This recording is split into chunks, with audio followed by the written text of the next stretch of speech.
प्यारे दोस्तों नमस्ते। आइए हम सुनते हैं स्वर्ग लोक की दीपावली की कहानी। प्यारे दोस्तों कहानी को पूरा जरूर सुने। नारायण नारायण, सारा स्वर्ग लोक दीपों से जगमगा रहा है। कितना सुंदर वातावरण लग रहा है। नारद जी बोलते हैं, प्रणाम देवी लक्ष्मी। प्रणाम देवर जी नारद जी। नारद जी बोलते हैं, भगवान गणेश, भगवान कुबेर जी और सभी देवी देवताएं आज दीपावली का त्योहार मना रहे हैं। मेरा तो मन ये सब देखकर बहुत ही उत्साहित है। देवी लक्ष्मी, ये देखिए धरतीवासी आपको कितनी मिठाइयों के भोग लगा रहे हैं। हाँ देवी लक्ष्मी, आपको जो भी भगत भोग लगा रहा है वो प्रसाद और मिष्ठान सीधा स्वर्ग लोक में पहुंच रहा है। मिष्ठान बहुत ही स्वादिष्ट है। सचमुच ये दीपावली का त्योहार तो बहुत ही सुंदर है माता। स्वर्ग में चारों ओर दीपावली के त्योहार की धूम मची हुई थी। पूरा स्वर्ग दीप मालाओं से सजा हुआ था।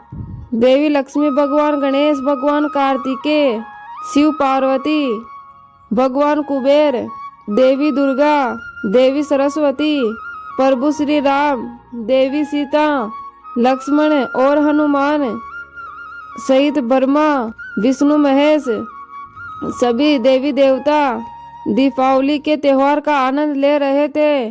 देवी लक्ष्मी पृथ्वी लोक पर जाने लगी और लक्ष्मी माता बोली, आप सभी देवी देवता दीपावली के त्योहार का आनंद लीजिए। तब तक मैं भगवान गणेश और भगवान कुबेर के साथ पृथ्वीवासियों को दर्शन देकर आती हूँ। यह बात सुनकर नारद जी बोले, पृथ्वी लोक तो देखने में बहुत ही सुंदर लग रहा है। दीप मालाओं की रोशनी चारों ओर फैली हुई है। देवी लक्ष्मी, भगवान गणेश, भगवान कुबेर आज पृथ्वीवासियों को धन समृद्धि वैभव से परिपूर्ण करने जा रहे हैं। अब देखना यह है कि किसके भाग्य में यह मीठा फल लिखा हुआ है और कौन पृथ्वीवासी इस परीक्षा में सफल होता है। इसके बाद देवी लक्ष्मी, भगवान गणेश और भगवान कुबेर तीनों पृथ्वी लोक के भ्रमण के लिए निकल जाते हैं। धरती लोक पर आकर माता लक्ष्मी बोलती हैं, भगवान गणेश, भगवान कुबेर, हम तीनों अब रूप बदल लेते हैं ताकि हम अपने भक्तों की परीक्षा ले सके। जो आज्ञा देवी लक्ष्मी, पर आखिर हम कहाँ जाने वाले हैं। लक्ष्मी जी बोलते हैं, जो भक्त हमारा सच्चे मन और प्रेम से हमें याद करेगा, हम उसी के घर जाएंगे और उसी का उद्धार करेंगे। ऐसे ही वो तीनों अपना रूप बदल लेते हैं और साधारण मनुष्य की तरह बन जाते हैं और शहर में भ्रमण करने लग जाते हैं। हर घर में रौनक थी, सब तरफ खुशहाली और उल्लास था। धन वैभव से परिपूर्ण लोग दीपावली के त्योहार को बड़ी ही धूमधाम से मना रहे थे। एक घर में देवी लक्ष्मी जी का पूजन हो रहा था। आरती की आवाज देवी लक्ष्मी के कानों में पड़ी। ढेरों पकवान पूजा में रखे हुए थे। देवी लक्ष्मी ने उस घर का दरवाजा खटखटाया। सुनो जी, ये गुलाब जामुन, रसगुल्ले, बर्फी, पेड़ा देवी लक्ष्मी जी को भोग लगाओ ताकि वो खुश होकर हमें खूब धनवान बना सके और रात को हमारे घर आए। कहते हैं उनको खूब भोग और पूजा पाठ करे तो लक्ष्मी जी रात में हमारे घर आती है। उतने में वो बाहर निकलती हैं। लक्ष्मी माता बूढ़ी माई के रूप में बोलती है, बहन मुझे बहुत भूख लगी है, कुछ खाने को मिलेगा, हम तीनों कई दिनों से भूखे हैं। आज दिवाली का त्योहार है लेकिन हमारे पास पैसे नहीं हैं, कुछ मदद मिल जाती तो बड़ी कृपा होती। उतने में अंदर से सेठ बोलता है, अरे भाग्यवान, तूने ये दरवाजा खुला क्यों छोड़ दिया। आज तुम्हें पता है ना, ये भीख मांगने वाले ऐसे ही हमें तंग करेंगे। भाग्यवान बोलती है, अरे दिवाली के दिन ऐसे दरवाजे बंद नहीं करते, इसी वजह से मैंने खुला छोड़ा था। अब मुझे क्या पता था ये भिखारी पूरी पकवान देखकर हमारे घर मांगने चले आएंगी। चलो जाओ यहाँ से, पता नहीं कहाँ कहाँ से उठकर आ जाते हैं। हमारे पास कोई धन के भंडार नहीं भरे हुए हैं। जो हम लोग तुम गरीबों को बांटते रहेंगे। ये कहकर भाग्यवान अपना दरवाजा बंद कर देती है और अपने पति से कहती हैं, चलो जी लक्ष्मी जी की आरती करो और भगवान गणेश और कुबेर भगवान को भी भोग लगाओ। मैंने अब दरवाजा बंद कर दिया है। लक्ष्मी, गणेश और कुबेर जी तीनों मुस्कुराते हुए वहां से आगे चल पड़ते हैं। शायद उस सेठ सेठानी का कोई उद्धार नहीं होना था। देवी लक्ष्मी तो उनकी परीक्षा ले रही थी। कहते हैं गरीबों की रक्षा करने वाला भगवान को बहुत प्यारा होता है। भगवान किस रूप में आ जाए किसी को पता नहीं रहता, इसलिए अपने द्वार पर आए किसी भिक्षु और भिखारी को खाली हाथ नहीं लौटाना चाहिए। और वो किस्मत के मारे सेठ सेठानी लक्ष्मी जी, गणेश जी और कुबेर महाराज को अपने घर से खाली हाथ ही लौटा देते हैं। इसके पश्चात वो तीनों भ्रमण करते हुए धरती पर घूम रहे थे। अचानक उनकी नजर रोते हुए दो छोटे बच्चों पर पड़ी।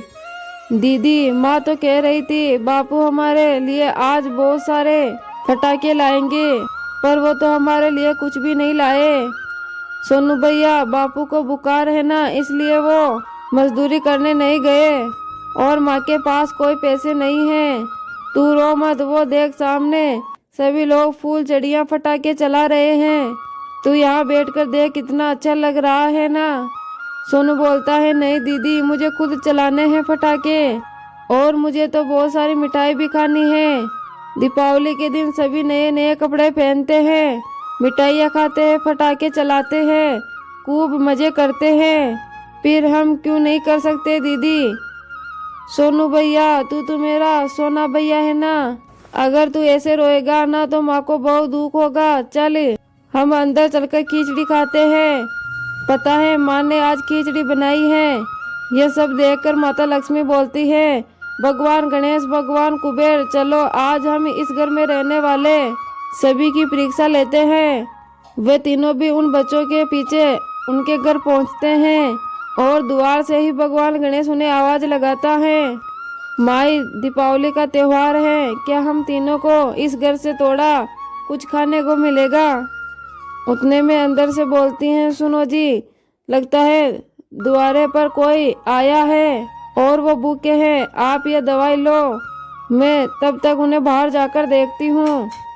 और वो बाहर आकर कहती है, हाँ हाँ, आज तो दीपावली का त्योहार है और आप भूखे नहीं रहेंगे। मैंने खिचड़ी बनाई है और अभी पूजन में भोग लगाने ही जा रही थी। आप लोग कुछ देर तक विश्राम कीजिए, मैं दीपावली का पूजन कर लूँ, फिर आपको खिचड़ी का प्रसाद खिला दूंगी। लक्ष्मी बोलती है, हाँ बहन, कोई बात नहीं, तुम पूजन और आरती भी कर लो जब तक हम तीनों यहीं पर बैठे हैं। शीला और उसका पति सुरेश और दोनों बच्चों के साथ माता लक्ष्मी की पूजा और आरती करने लगते हैं। भगवान की लीला भी कितनी न्यारी है। आज साक्षात भगवान की पूजा में वो तीनों साक्षात वहाँ बैठे हुए थे। उसके पश्चात शीला खिचड़ी का भोग लगाकर तीनों को खाने के लिए खिचड़ी परोस देती है। शीला बोलती है, क्षमा करना अतिथि देव, आज प्रसाद में सिर्फ खिचड़ी ही बनाई है। क्या करूं, मेरे पति की तबीयत कुछ दिनों से ठीक नहीं है, इसलिए वो मजदूरी पर नहीं जा सके। मैं तो दीपावली के त्योहार पर देवी देवताओं को मिठाइयों का भोग भी नहीं लगा सकी। यह कहते कहते शीला की आंखों से आंसू बहने लगते हैं और देखते ही देखते माता लक्ष्मी, गणेश जी और कुबेर जी अपने असली रूप में आ जाते हैं। शीला अपने सामने साक्षात लक्ष्मी जी, गणेश जी और कुबेर जी को देखकर हैरान हो जाती हैं। यही तो चाहती थी कि आज के दिन हम तुम्हारे घर पर खिचड़ी का भोग खाने आए। देखो, तुम्हारा खिचड़ी का प्रसाद स्वर्ग में सभी देवी देवता प्रेम पूर्वक आनंद लेते हुए खा रहे हैं। वास्तव में शीला के हाथ से लगाया हुआ खिचड़ी का भोग स्वर्ग में सभी देवी देवताएं आनंद लेते हुए खा रहे थे। शीला, तूने प्रेम पूर्वक हम तीनों का स्वागत किया है, इसलिए हम तीनों तुम्हारे घर से कुछ ऐसे ही नहीं लौटेंगे। उसी पल तीनों देवी देवताओं ने अपने हाथ आगे किए और उनके हाथों में से सोने के सिक्के गिरने प्रारंभ हो गए और देखते देखते शीला की झोली सोनों के सिक्कों से भर गई। धन के भंडार बनने वाले देवी लक्ष्मी, रिद्धि सिद्धि के दाता गणेश जी और धन समृद्धि देने वाले कुबेर भगवान आज उस गरीब की कुटिया में खड़े थे। शीला की खुशियों का ठिकाना नहीं रहता। अब उसके परिवार के पास सब कुछ था। उन देवताओं के आने के बाद शीला की दिवाली खुशियों में बदल गई थी और ये नज़ारा देखकर स्वर्ग के सभी देवी देवताएं उनके ऊपर फूलों की वर्षा कर रहे थे।